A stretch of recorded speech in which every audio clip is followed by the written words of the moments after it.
Hello, my name is John Berkeley, and I work at Verily, which is Google's life sciences company. I also lead a group called the Singularity Network, which is an internal organization composed of more than 3,000 Googlers focused on topics about the future of artificial intelligence, for which we are here today. It's my pleasure to be here today with Dr. Max Tegmark. As a brief introduction, Max Tegmark is a renowned scientific communicator and cosmologist, and has accepted donations from Elon Musk to investigate the existential risk from advanced artificial intelligence. His research interests include consciousness, the multiverse, advanced risk from AI, and formulating an ultimate ensemble theory of everything. Max was elected Fellow of the American Physics Society in 2012, won Science Magazine's Breakthrough of the Year in 2003, and has written over 200 publications, 9 of which have been cited more than 500 times. Max Tegmark, everyone.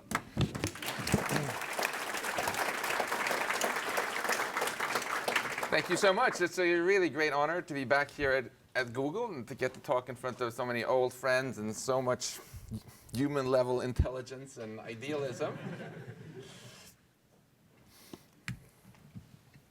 Does anyone recognize? 20 seconds. This was, of course, the Apollo 11 moon mission, right? To put Neil Armstrong, Buzz Aldrin, and Michael Collins on the moon. 10, 9, this ignition sequence mission start. was not 6, only successful, 5, but 4, I think it was very 3, inspiring 2, because 1, it showed that when we humans 0, manage all technology engine running. wisely, we can do Liftoff. things We have that a our liftoff. ancestors 32 could minutes only dream past of, the hour. right? Liftoff on Apollo Now, 11. there are some important lessons I think we can learn from this as well. So I want to devote the rest of this talk to another journey powered by something much more powerful than rocket engines, where the passengers are not just 3 astronauts, but all of humanity. So let's talk about our collective journey into the future with AI. My friend Jan Tallinn likes to emphasize that just as with rocketry, it's not enough to just make our technology powerful. We also have to focus on figuring out how to control it and on figuring out where we want to go with it. And that's what we're going to talk about. I think the opportunities are just so awesome if we get this right. During the past 13.8 billion years, our universe has transformed from dead and boring to complex and interesting. And it has the opportunity to get dramatically more interesting in the future if we don't screw up. You know, about 4 billion years ago, life first appeared here on Earth, but it was pretty dumb stuff, like bacteria, that couldn't really learn anything in their lifetime. I call that life 1.0. We are what I call life 2.0, because we can learn things, which, of course, in geek speak means we can upload new software modules. If I want to learn Spanish, I can study Spanish, and now I have all these new skills uploaded in my mind. And it's precisely this ability of us humans to design our own software rather than be stuck with what the software evolution gave us, which has enabled us to dominate this Earth and give us what we call cultural evolution. We seem to be gradually heading towards life 3.0, which is life that can design not just its software but also its hardware. Maybe we're at 2.1 right now because we can get cochlear implants and artificial knees and a few minor things like this. But if you were robots that were able to think as cleverly as right now, of course, there would be no limits whatsoever to how you could upgrade yourselves. So let's first talk about the power of the technology. Obviously, the power of AI has improved dramatically recently. I'm going to define intelligence itself just very broadly as the ability to accomplish complex goals. I'm giving such a broad definition because I want to be really inclusive and include both all forms of biological intelligence and all forms of artificial intelligence. And as you guys here at Google all know, obviously, a subset of artificial intelligence is machine learning, where systems can improve themselves by using data from their environment, much like biological organisms can. And another subset of that is, of course, deep learning, which is where you use neural net architectures. And if you look at older breakthroughs in AI, like when Garry Kasparov got his posterior kicked by IBM's Deep Blue, the intelligence here was, of course, mainly just put in by human programmers. And Deep Blue beat Kasparov just because it could think faster and remember better. Whereas in contrast, the recent stuff that you've done here at Google, like this work by Ilya Sutskever's group, there's almost no intelligence at all put in by the humans. They just trained a simple neural net with a bunch of data, and you put in the numbers that represent the pixel colors, and it puts out this caption, a group of young people playing game of Frisbee, even though the software was never taught anything about what a Frisbee is, or what a human is, or what a picture is. And the same stuff you put in other images gives other captions, which are often quite impressive. I find it even more striking how cool things can be done with videos. So this is Google DeepMind, of course, learning to play Atari games. And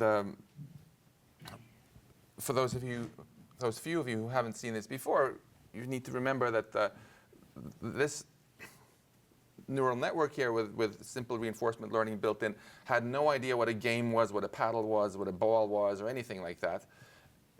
And just by practicing, gradually starts to miss the ball less often, and got to the point where it hardly missed it at all and plays much better than I could play this. And the real kicker is that, of course, the people at DeepMind,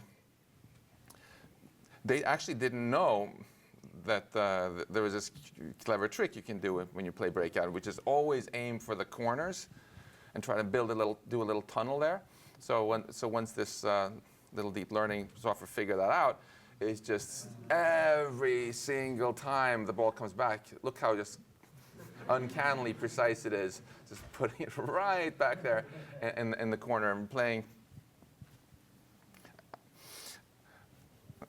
I can only dream to play this well. Now, this is, of course, a very, very simple environment, a little two-dimensional game world. But if you're a robot, you can think of life as a game, just a more complex one. And you could ask yourself to what extent these sort of techniques might enable you to learn more interesting things. And so DeepMind more recently had three-dimensional robots in a simulated world, and just asked to see if they could learn to do things like walk. And this is what happened.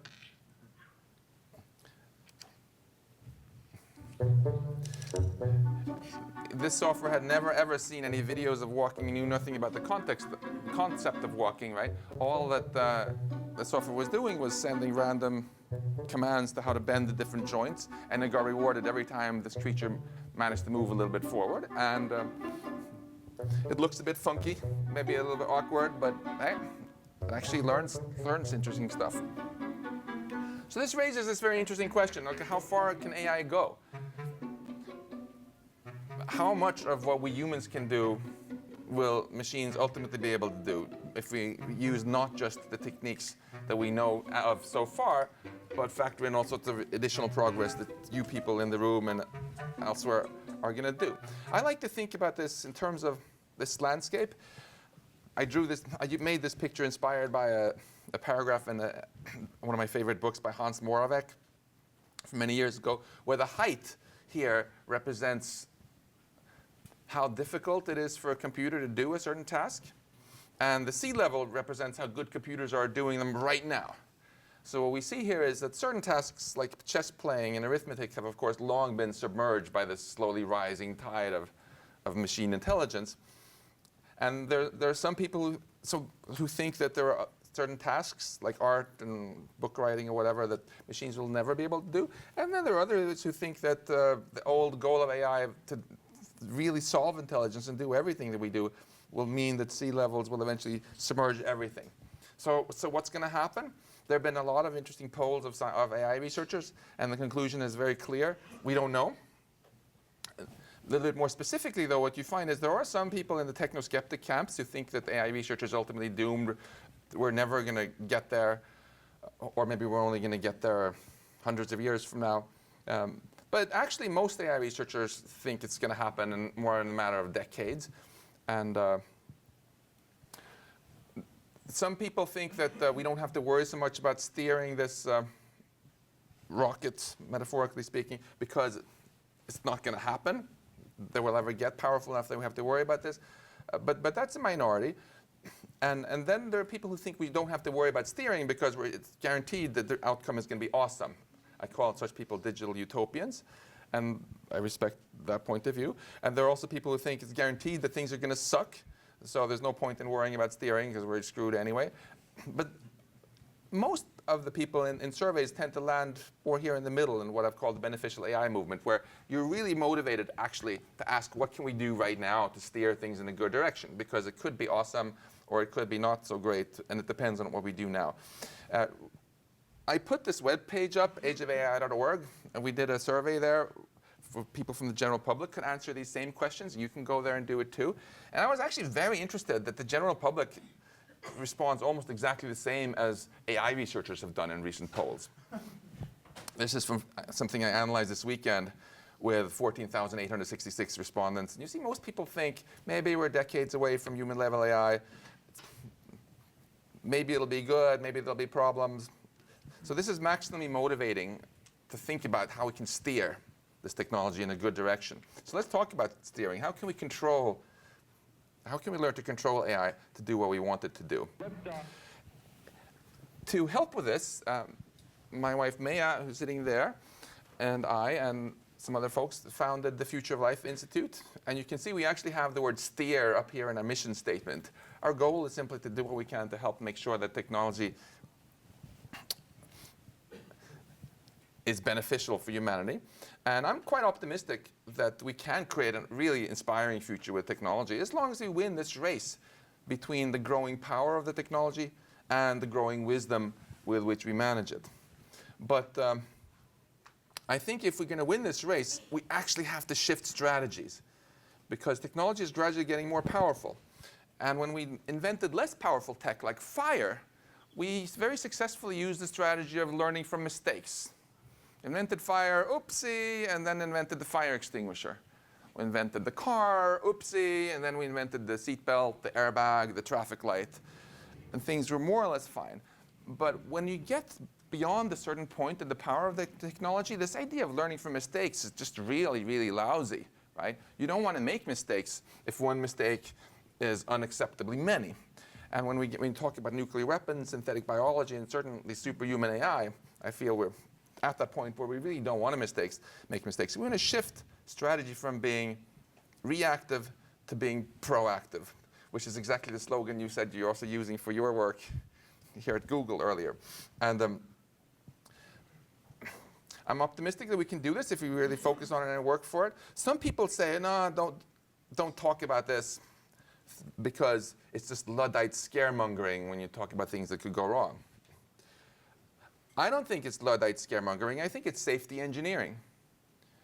We started by talking about the Apollo moon mission. You know, when NASA thought through very carefully everything that could possibly go wrong when you put 3 astronauts on top of this 100-meter tall rocket full of highly explosive fuel, that wasn't Luddite scaremongering. What they were doing was precisely what ultimately led to the success of the mission.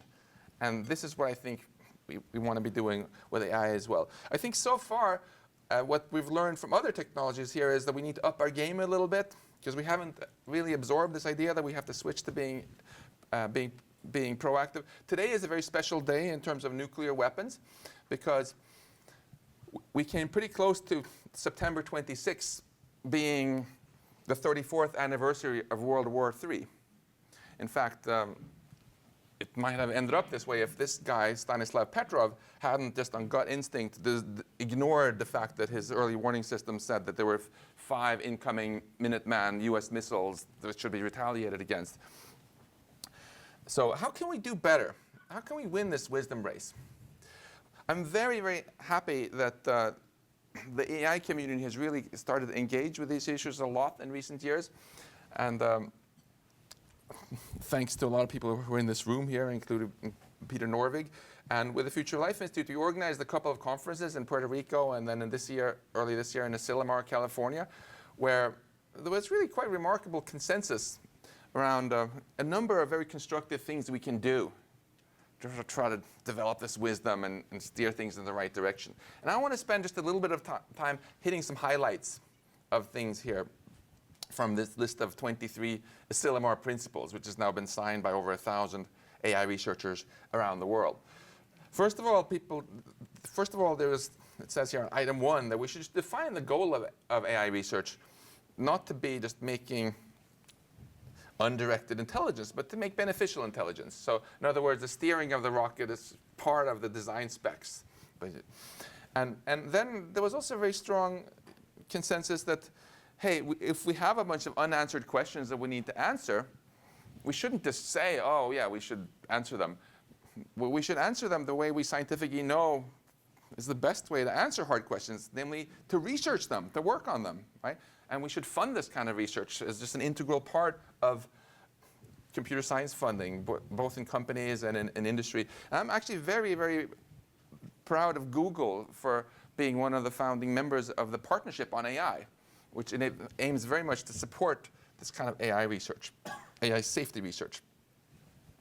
Another principle here that there was very broad agreement was the shared prosperity principle, that the economic prosperity created by AI should be shared broadly to benefit all of humanity. What do I mean by that?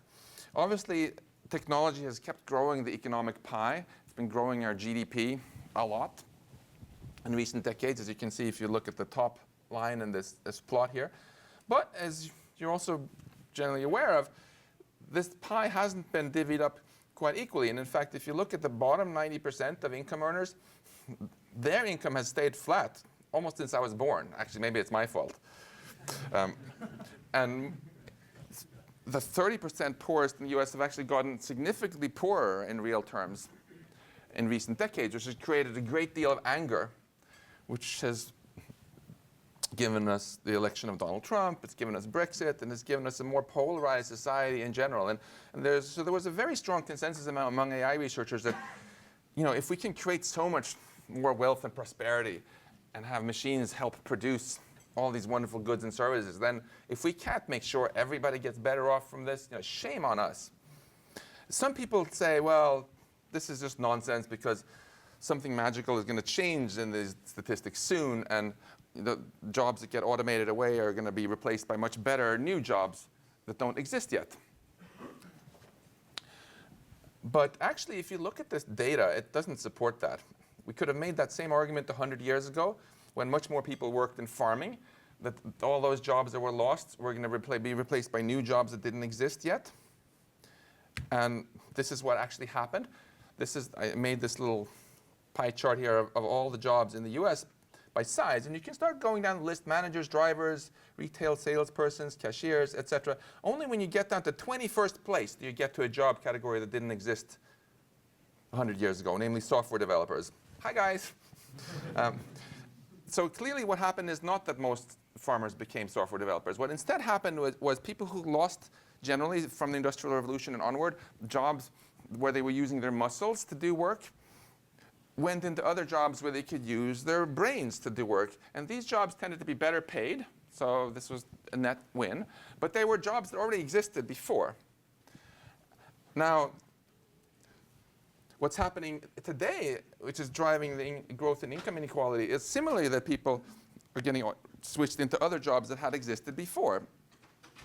It's just that this time, since the jobs that are being automated away are largely jobs where they use their brains, they often switch to new jobs that existed before that pay less rather than pay more. And I think it's a really interesting challenge for all of us to think about how we can best make sure that this growing pie just makes everybody better off. Another item here on this list is principle number 18, the AI arms race. This was the one that had the highest agreement of all among the Asilomar participants. An arms race in lethal autonomous weapons should be avoided. Why is that? Well, first of all, we're not talking about drones which are remote-controlled vehicles where a human is still deciding who to kill. We're talking here about systems where the machine itself, using machine learning or whatever, decides exactly who is going to be killed and then does the killing. And first, whatever you think about them, the fact is, although there's been, of course, a huge amount of investment in civilian uses of AI recently, it's actually dwarfed by talk about military spending here recently. So if you look in the pie,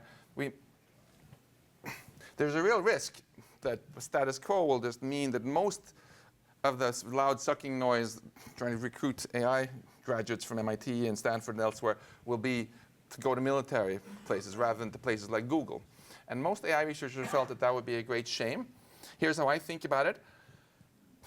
If you look at any science, right, you can always use it to develop new ways of helping people or new ways of harming people.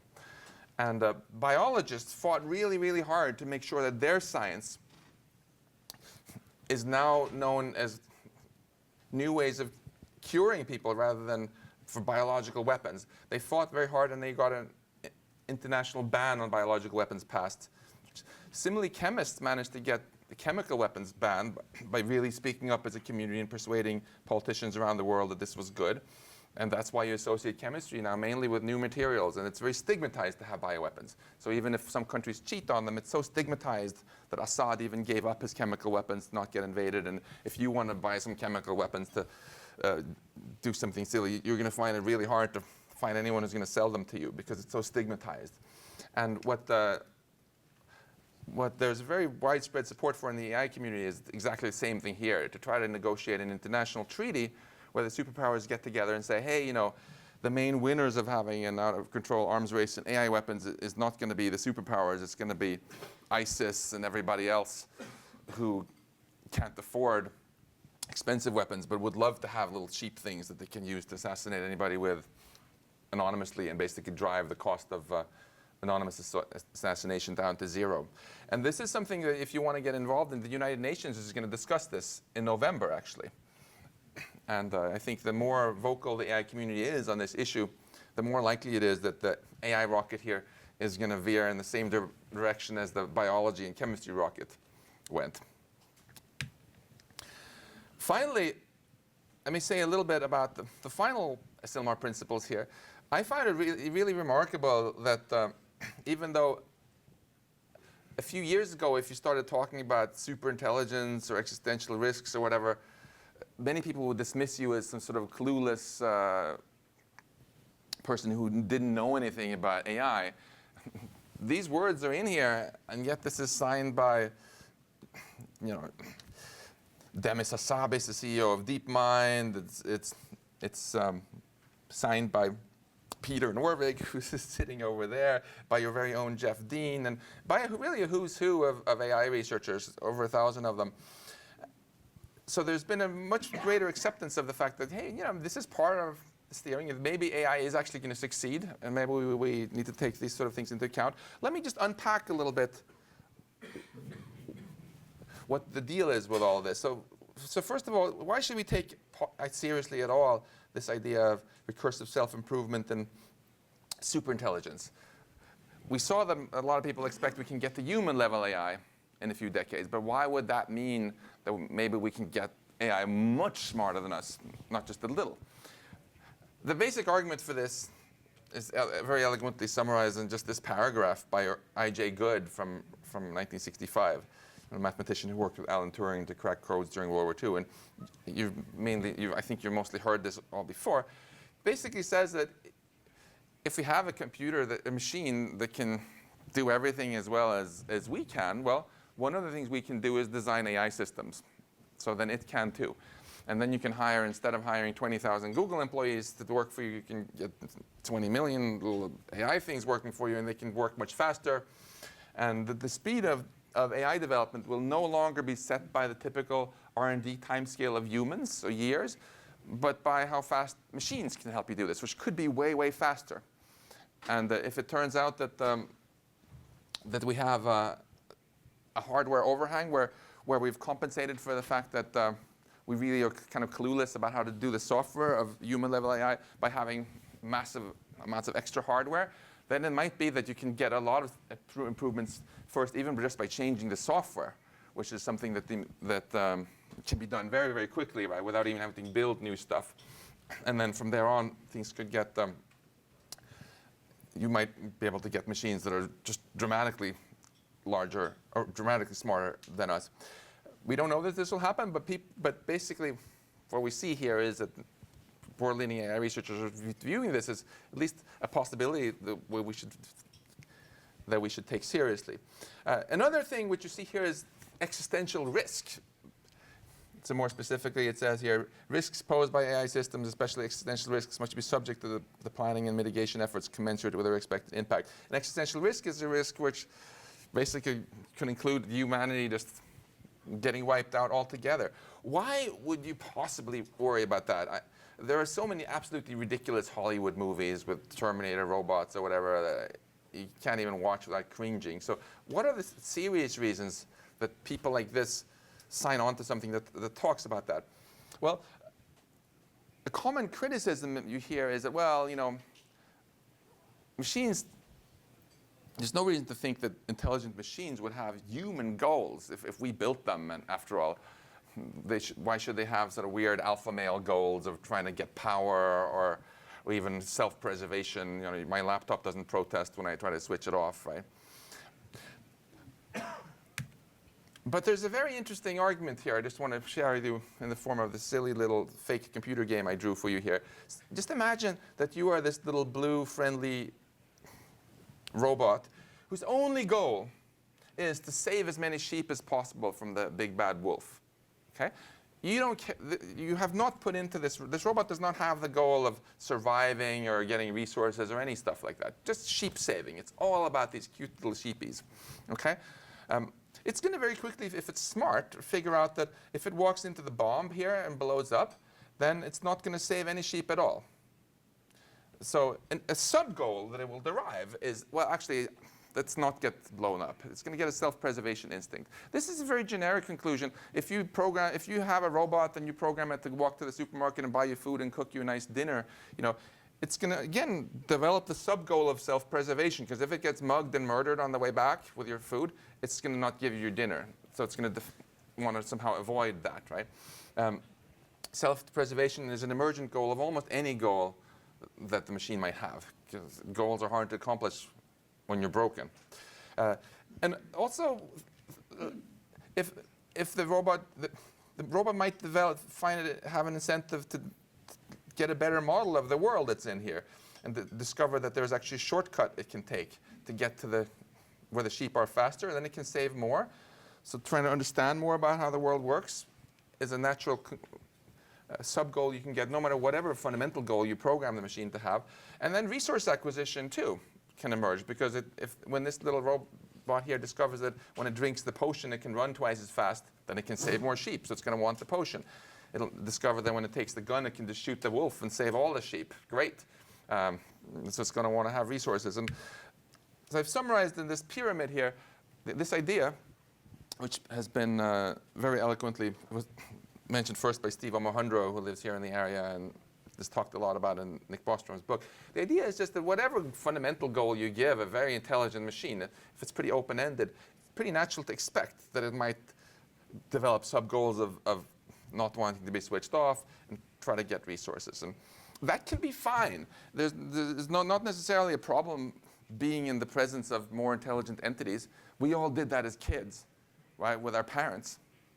The reason it was fine was because their goals were aligned with our goals. So therein lies the rub. We want to make sure that if we ever give a lot of power to machines of intelligence comparable or greater to ours, that their goals are aligned with ours. Otherwise, we can be in trouble. So to summarize, these are all questions that we need to answer, technical research questions. How can you have machines learn, adopt, retain our goals, for example? And let me just show you a very short video talking about these issues in superintelligence, and then some. And let's see if we have better luck with video this time. Will artificial intelligence ever replace humans? Is a hotly debated question these days. Some people claim computers will eventually gain superintelligence, be able to outperform humans on any task, and destroy humanity. Other people say, don't worry, AI will just be another tool we can use and control like our current computers. So we've got physicist and AI researcher Max Tegmark back again to share with us the collective takeaways from the recent Asilomar conference on the future of AI that he helped organize. And he's going to help separate AI myths from AI facts. Hello. First off, Max, machines, including computers, have long been better than us at many tasks like arithmetic or weaving, but those are often repetitive and mechanical operations. So why shouldn't I believe that there are some things that are simply impossible for machines to do as well as people? Say, making minute physics videos or consoling a friend. Well, we've traditionally thought of intelligence as something mysterious that can only exist in biological organisms, especially humans. But from the perspective of modern physical science, intelligence is simply a particular kind of information processing and reacting, performed by particular arrangements of elementary particles moving around. And there's no law of physics that says it's impossible to do that kind of information processing better than humans already do. It's not a stretch to say that earthworms process information better than rocks and humans better than earthworms, and in many areas, machines are already better than humans. This suggests that we've likely only seen the tip of the intelligence iceberg, and that we're on track to unlock the full intelligence that's latent in nature and use it to help humanity flourish, or flounder. So how do we keep ourselves on the right side of the flourish or flounder balance? What, if anything, should we really be concerned about with superintelligent AI? Here's what has many top AI researchers concerned. Not machines or computers turning evil, but something more subtle. Superintelligence that simply doesn't share our goals. If a heat-seeking missile is homing in on you, you probably wouldn't think, no need to worry, it's not evil, it's just following its programming. No, what matters to you is what the heat-seeking missile does, and how well it does it. Not what it's feeling or whether it has feelings at all. The real worry isn't malevolence, but competence. Superintelligent AI is by definition very good at attaining its goals, so the most important thing for us to do is to ensure that its goals are aligned with ours. As an analogy, humans are more intelligent and competent than ants, and if we want to build a hydroelectric dam where there happens to be an anthill, there may be no malevolence involved, but, well, too bad for the ants. Cats and dogs, on the other hand, have done a great job of aligning their goals with the goals of humans. I mean, even though I'm a physicist, I can't help think kittens are the cutest particle arrangements in our universe.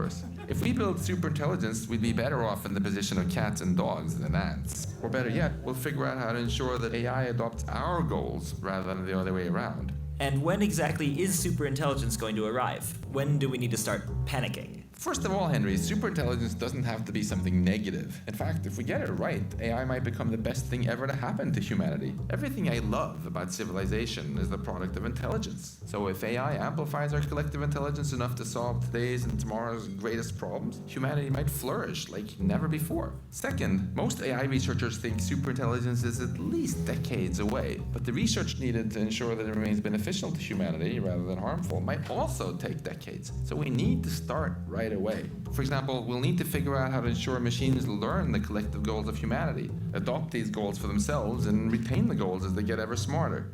And what about when our goals disagree? Should we vote on what the machine's goals should be? Should we do whatever the president wants? Whatever the creator of the superintelligence wants? Let the AI decide? In a very real way, the question of how to live with superintelligence is a question of what sort of future we want to create for humanity, which obviously shouldn't just be left to AI researchers, as caring and socially skilled as we are. So that leads to the very final point I want to make here today. To win this wisdom race, creating an awesome future with AI, in addition to doing these various things I've talked about, we really need to think about what kind of future we want, what sort of goal we want to have, where we want to steer our technology. So just for fun, the survey I mentioned that we did, we asked people also to say what they wanted for the future, and I'll just share with you here. These are from the analysis I did last weekend. Most people, out of the 14,866 here, say they actually want AI to go all the way to superintelligence, so some are saying no here. A lot of people want humans to be in control. Most people actually want both humans and machines to be in control together, and a small fraction, as you can see, prefer the machines to be in control. And then when asked about consciousness, a lot of people said, yeah, they would, if they have machines that are behaving as if they are as intelligent as humans, they would like to have them have a subjective experience also, so the machines can feel good. But some people said, nah, they prefer having like zombie robots don't feel conscious, that people don't have to feel guilty about switching them off or giving them boring things to do. In terms of what a future civilization should strive for, there was a large majority who felt we should either try to maximize positive experiences or minimize suffering or something like that. Then there were more people who said that let the future civilization pick whatever goals they want as long as it's reasonable.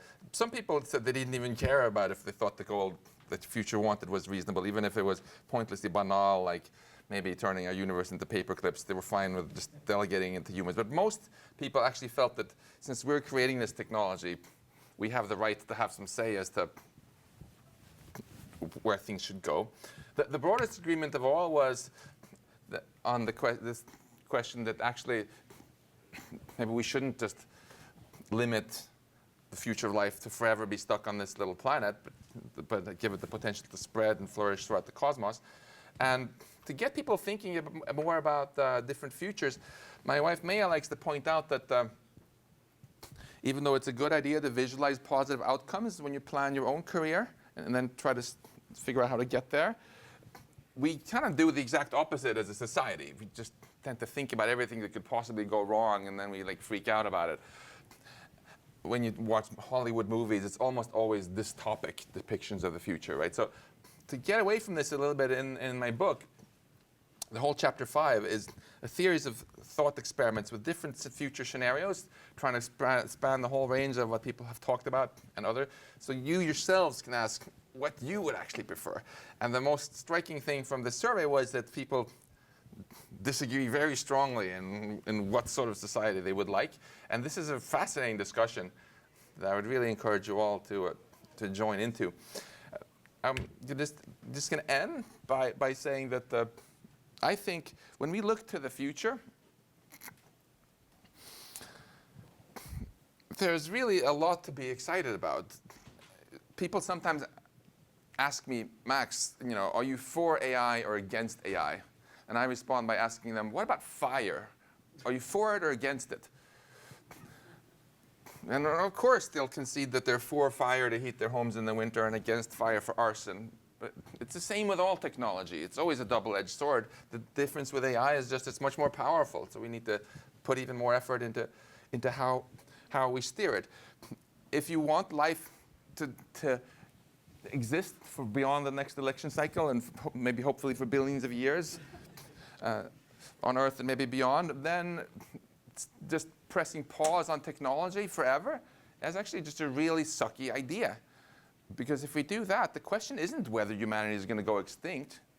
The question is just what's going to wipe us out, whether it's going to be the next massive asteroid strike like the one that took the dinos out, or the next super volcano, or another one on a list of long things that we know are going to happen to Earth that technology can create. That technology can prevent, but technology that we don't have yet. That's going to require further development of our tech. So I, for one, think that it would be really foolish if we just run away from technology. I would feel I'm much more excited about in the Google spirit. And I love your old slogan, "Don't be evil." Asking what can we do to steer the development of our technology in a direction so that life can really flourish,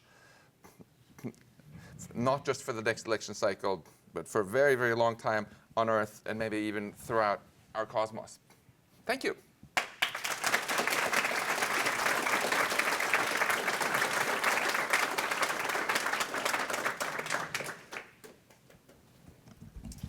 Thanks so much, Max. And then we have time for questions from the audience. We have a mic over here, which we can use for questions, and so I can pass this one around. And while we're doing that, I'll pull up the Dory. Great. And since you mentioned there were a lot of questions, make sure to keep the questions brief and make sure that they actually are questions. AI risk seems to have become a much more mainstream worry in the last few years. What changed to make that happen, and why didn't we do it earlier? I agree with you. I'm actually very, very happy that it's changed in this way, and trying to help make it change this way was the key reason we founded the Future of Life Institute and organized the Puerto Rico conference and the Asilomar conference and so on, because we felt that up until a few years ago, the debate was kind of dysfunctional, and what I think has really, really changed things for the better is that the AI research community itself has really joined this debate and started to own it. I think that's why it's become more mainstream and also much more sensible.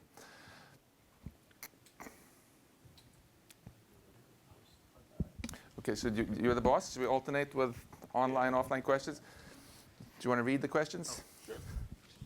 What would you most hope to see a company like Google do to ensure safety as we transition to a more AI-centric world? So as I said, I think Google already has the soul to do exactly what's needed. This "Don't be evil" slogan of Larry and Sergey, I interpreted it as though we shouldn't just build technology because it's cool, but we should think about its uses. You know, for those of you who know the old Tom Lehrer song about Werner von Braun, that's not, once the rockets go up, who cares where they come down? That's not my department, says Werner von Braun. I view Google's "Don't be evil" slogan as exactly the opposite of that, thinking mindfully about how to steer the technology to be good. And I'm also really excited again that Google is one of the founding partners in the Partnership for AI, trying to make sure that this happens not just in in what Google does, but throughout the community. And I also think it's great if Google can pull all of its strings to persuade politicians all around the world to seriously fund AI safety research. Because the sad fact is, even though there's a great will for AI researchers to do this stuff now, there's almost no funding for it still. What Elon Musk helped us give out 37 grants for is just a drop in the bucket of what's needed. And it makes sense that Google and other private companies want to own the IP on things that make AI more powerful and build products out of it. But these same private companies, it's better for them all if nobody patents the way to make it safe and keeps others from using it, right? That's something that's great if it's developed openly by companies who share it or in universities so that everybody can use the same best practices and raise the quality of safety everywhere. All right, so Max actually talked to you last night about a lot like future, like really long, maybe 100 years-ish, what's gonna happen. But if you look at the AI nowadays, not a lot of people are focusing on today, or just the imminent risks. So if you think about how the Trump got elected and how those things went wrong in the last few years, you can't really deny that AI has contributed a lot, especially in the fake news and AI's like suggested contents. So instead of like focusing on our all energy into the future, so I felt there are really few people that's like looking into today. So do you think that's a problem, or do you think we need to do better on that? Yeah, I think there's a really great opportunity for us nerds in the tech community to educate the broader public and politicians about the need to really engage with this. This is one of the reasons I wanted to write this book. I think when I watched the presidential debates for the last election, for example, completely aside from the issues they talked about, I thought it was just absolutely astonishing what they didn't talk about. None of them talked about AI at all. Hello, like, they're talking about jobs. They're not mentioning AI. They're talking about international security. They're not talking about AI, like the biggest technology out there. And I think in addition to just telling politicians to pay attention, I think it's incredibly valuable also if a bunch of people from the tech community can actually go into government positions to add more human-level intelligence in government, so that to prevent the world governments from being asleep at the wheel. I mean, actually, maybe we should just. We can talk more afterwards, but to give everybody a chance to ask first. Hello. Hi. When you introduced the concept, when you introduced the Asilomar Treaty, you mentioned the difference between undirected intelligence and benevolent intelligence. Don't you think that if humans succeeded in creating controllable benevolent intelligence, that they really have failed in creating intelligence? I'm let not me sure I rephrase. fully understood this question. Do you want to just repeat the punchline? I'll rephrase. Do you think that benevolent intelligence would be the intelligence that we should strive towards, or should it be general intelligence that perhaps cannot be controlled? So that that's should a be- great question. You ask what I think. I am trying to be very open-minded about what we actually want, and I wrote the book not really avoiding saying what I think the future should be, because I think this is such an important question. We just need everybody's wisdom on it. And again, I talk about all these different scenarios, some of which correspond to some of the different options you even listed there. And I'm incredibly interested to hear what other people think would actually be good with these things. One thing that Maya and I found very striking when we discussed this was, when I was writing the book, was even though I tried quite hard to emphasize the upsides of each scenario, there wasn't a single one there that I didn't have at least some kind of major misgivings about. Do you think deep neural networks will be the way to get to artificial general intelligence? If not, do you see fundamental reasons why these do not have the potential for recursive self-improvement that can speed up the development of AGI or superintelligence? All right, that's a great question. So I think that although, let me say two things about this. First of all, our brain seems to be, of course, some kind of recurrent neural network that's very, very complicated. And it has human-level intelligence. But I think it would be a mistake to think that that's the only route there. I think it would also be a mistake to assume that that's the fastest route there. Maya likes to point out that even though finally a few years ago there was a beautiful TED Talk demonstrating the first ever successful mechanical bird, that came 100 years after the Wright brothers built airplanes. And when I flew here yesterday, you'll be very surprised to hear this, but I didn't come in a mechanical bird. It turned out there was a much easier, simpler way to build flying machines. And I think we're going to find exactly the same thing with human-level intelligent machines. The brain is just optimized for very different things than what your machines that you build are. The brain is, Darwinian evolution is obsessed about only building things that can self-assemble. Who cares if your laptop can self-assemble?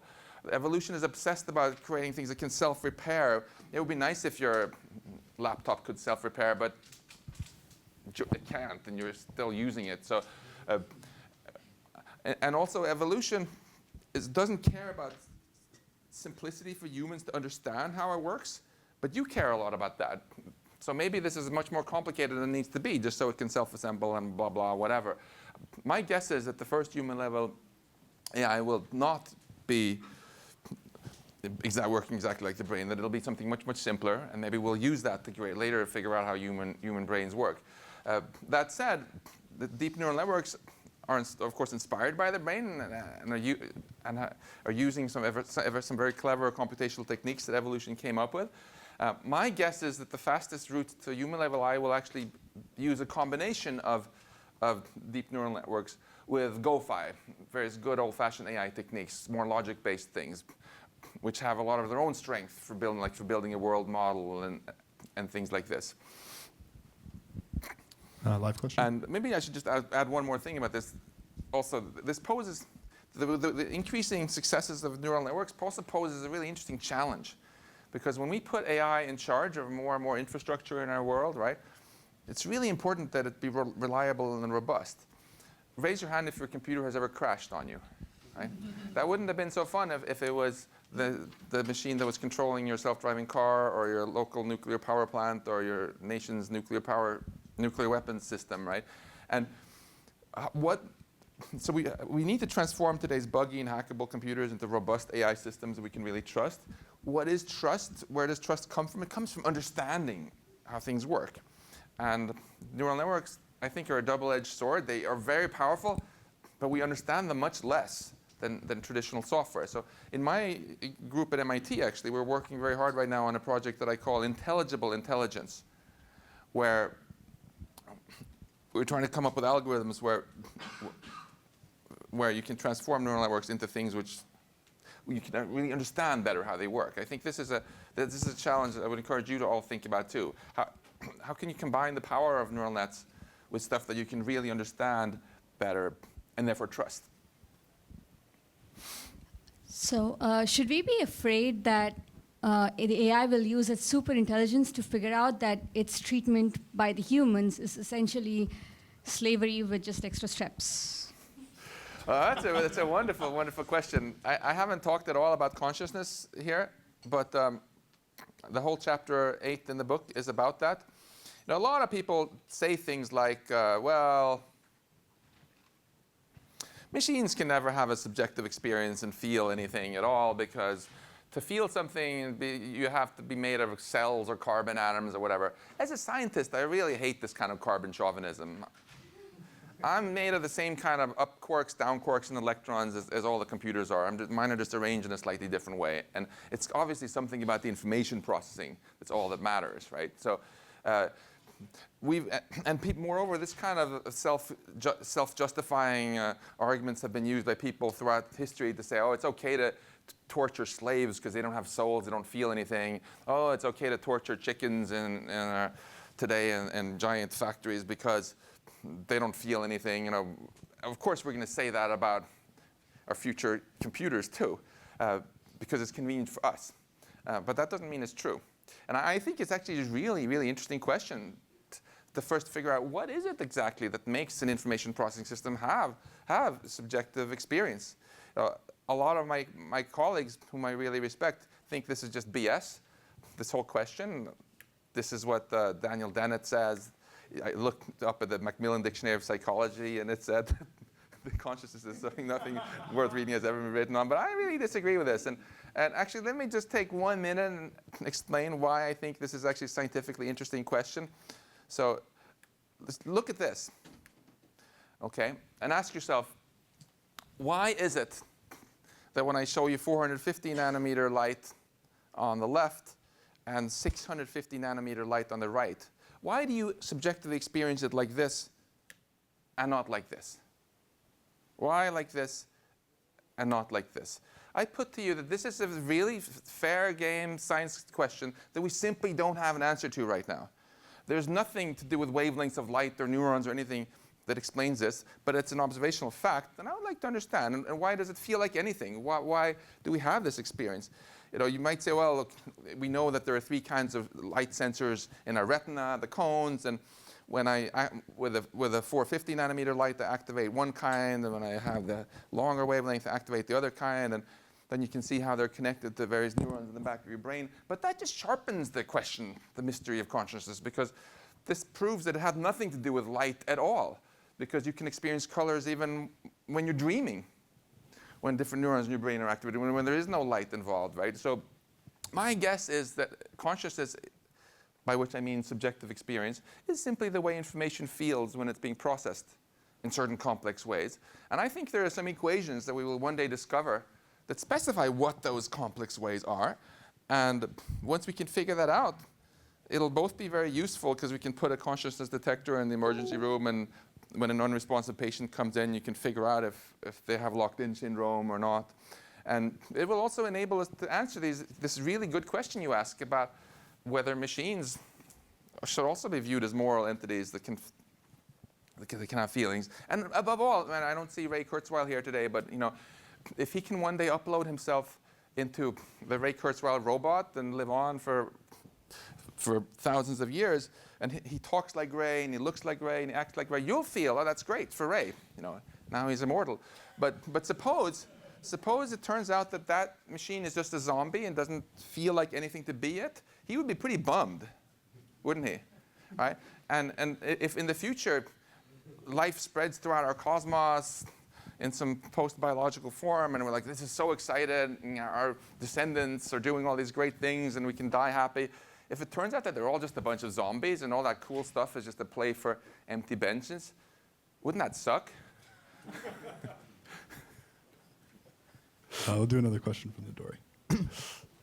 What do you think is the most effective way for individuals to embrace or promote a security engineering mentality, i.e. where not even one glitch is tolerable when working on AI-related projects? Well, first of all, I think we have a lot to learn from existing successes in safety engineering. That's why I started by showing the moon mission. Right? It's not like this is anything new to engineers. I think it's just that we're so used to the idea that AI didn't work that we didn't need to worry about the impact of things. And now it is beginning to have an impact, so we should think it through. And then there are also a few challenges which are really unique and specific to AI. Some of the Asilomar principles talk about them, and this research agenda for AI safety research is a really long list of specific sort of safety engineering challenges that we need smart people like you to work on, and I hope we can support that. So also on the topic of security engineering, a lot of rockets blew up on the way to the moon. Yeah. And given the intelligence explosion, it's likely we're only going to have one chance to be able to get the alignment problem correct. And I think we couldn't even align on a set of values in this room, let alone a system that would govern the world effectively, because there's certainly some drawbacks of capitalism. So I'm hopeful. I'm glad that Elon is hedging our bets by making a magic hat, but it seems like you and your group are focusing on the alignment problem, and I'm just kind of just curious, what makes you optimistic that we're going to be able to get it right on the first time? So first of all, yeah, a lot of rockets blew up, but you will note that most of the rockets that blew up, in fact, all the NASA rockets that blew up in the moon mission had no people in them, right? So that was safety engineering. The high-risk stuff, they did it in a controlled environment where the failure didn't matter so much. So if you make some really advanced AI, you want to understand it really well, maybe don't connect it to the internet the first time, right? So the downsides are small. There's a lot of things like this that you can do. And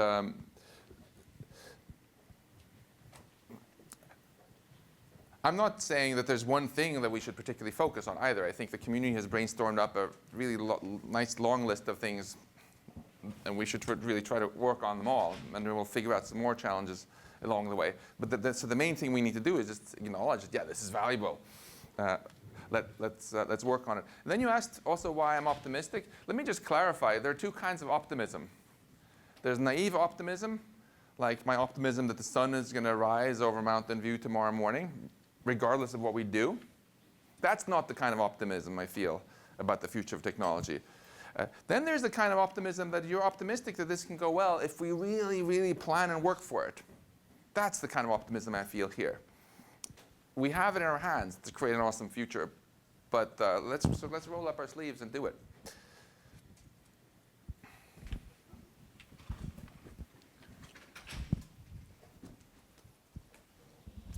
Hey, Max. In the paper that you wrote entitled Why Does Cheap and Deep Learning Work So Well, with Lynn and now Rolnick as well, you ask a key question, and you draw a lot of connections between deep learning and then core parts of what we know about physics, low polynomial order, hierarchical processes, things like that. I'm just curious, what are the reactions you've received both from the physics community and then from the AI community to that attempt to kind of draw some deep parallels? Generally quite positive feedback. And then also people who have pointed out a lot of additional research questions related to that, which are really worth doing. And just to bring everybody up to speed as to what we're talking about, so we don't devolve into just discussing a nerdy research paper here. We were very intrigued by the question of why deep learning works so well. Because if you think about it naively, even if I just want to classify, take all the Google images and I want to that have cats and dogs, and I want to write, and I want to take a neural network that will take in, say, 1 million pixels and output the probability that it's a cat, right? If you think about it just a little bit, you might convince yourself that it's impossible, because how many such images are there? Even if they're just black and white images, so each pixel can be black or white, there's 2 to the power 1 million possible images, which is much more images than there are atoms in our universe, which is only 10 to the 78, right? And for each image, you have to output a probability. So to specify an arbitrary function of images, how many parameters do you need for that? Well, 2 to the 1,000, which you can't even fit if you store 1 parameter on each atom in our cosmos. So how can it work so well? The basic conclusion we found there was that, of course, the class of all functions that you can do well with a neural network that you can actually run is a almost infinitesimally tiny fraction of all functions. But then physics tells us that the fraction of all functions that we actually care about, because they're relevant to our world, is also an almost infinitesimally small fraction. And conveniently, they're almost the same. I don't think this was luck. I think Darwinian evolution gave us this particular kind of neural network-based computer precisely because it's really well tuned for tapping into the kind of computational needs that our cosmos has dished out to us. And I'll be delighted to chat more with you later about loose ends to this, because I think there's a lot more interesting stuff to be done on that. Take a Dory question. Being humans in the age of AI seems like an egocentric effort that gives an undeserved special status to our species. Why should we even bother to remain humans when we could get to push our boundaries and see where we get? All right.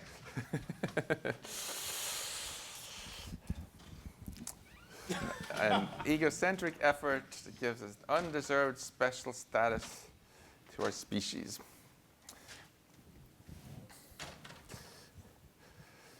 Well, first of all, I'm totally fine with us pushing our boundaries, and I've been advocating for us doing this. I mean, I find it very annoying human hubris when we go on a soapbox and we're like, we are the pinnacle of creation and nothing can ever be smarter than us, and we try to also build our whole self-worth on somehow human exceptionalism.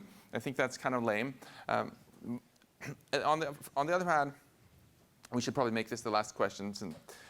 On the other hand, egocentric efforts, well, we are the only ones, it's only us humans who are in this conversation right now. So, and somebody needs to have it. So it's really up to us to talk about it, right? We can't use this kind of thinking as an excuse to just not talk about it and just bumble into some completely uncontrolled future. I think we should take a firm grip on the rudder and steer in whatever direction we decide to steer in.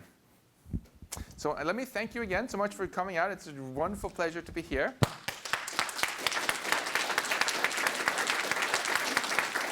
And if you have any more questions you didn't get in, I'll be here signing books, and I'm happy to chat more. Thank you all for coming, and thanks to Max for talking at Google. And thank you for having me.